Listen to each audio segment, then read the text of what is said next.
Children, today let's learn the new chapter, chapter 9, data structures 1, that is linear list. I'll tell you what is the content of this chapter, then we will see. Actually, here we are going to express. Already we have learned, we know what is a list data type, but we are not going to, simply say the list data type. Instead, we are going to see, it's going to be, list is going to be a data structure. The list is going to be a data structure. First of all, you should know what is a data structure. Just data structures which combines various data types.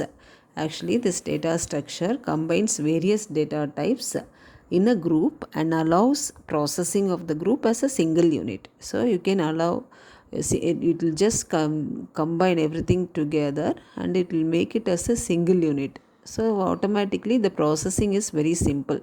This is what is the one thing we have to note here, but then you will not understand really what I am saying now.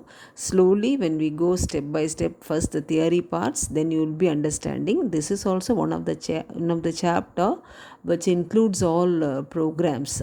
Okay, and interesting programs, I can say. Initially it's a bit difficult, you will not understand what teacher is saying and teaching. Later on, once if you go for writing program, it's really interesting. Okay, so now slowly let's see the introduction part. So in the introduction part, what they have given is, normally when you give data, i mean uh, simply you can give the data as either a data or a data item or a data structure. So normally we will give data. So it's what simply you give some values, and that is data. It has no meaning. Then finally when you process it, it will become information. This and all we all know very well. See the So the data must be, see here the fifth sentence, the data must be represented, stored, processed, and organized and managed so as to support the user environment.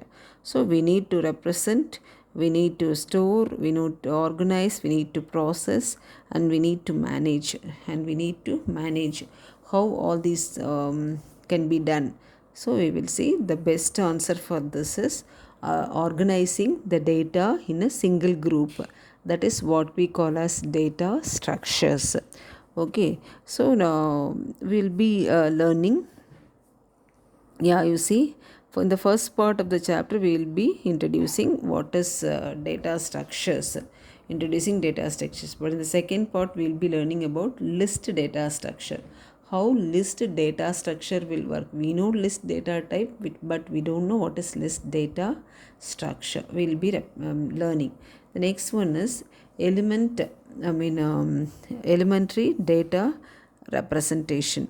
So here when you see, elementary representation of data can be in form of a raw data, or it may be a data item, or it may be a data structure. It may be a, data can be in the form of a raw data, or it may be a data item, or it may be a data structure, or it may be a data structure. Now we'll see the definition given here. A data structure is a named group of data of different types. Different types means different data types, which is stored in a specific way and can be processed as a single unit. So it can be processed as a single unit. So a data structure has well-defined operations, behavior, and properties. We'll see what is this well-defined operations, behavior, and properties later. And before that, you see what is raw data. You see what's a raw data. Here raw data, or fact means, these are facts. That means they are simply values or set of values. Raw data means, already if I say rom comma 16, it's a meaningless one. It's a set of data but it has no meaning. Then data item, it represents single unit of value of certain type.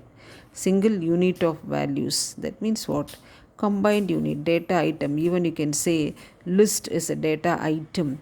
where it has I mean where it has different data type, but even you can have same data type elements under a single name, so then it will become a data item. So now so you know what is a raw data and a data item, and what is a data structure. So mainly data structure is a named group of data of different data types which is stored in a specific way, and can be processed as a single unit. So this, first of all, we need to understand what is a data structure. What's a data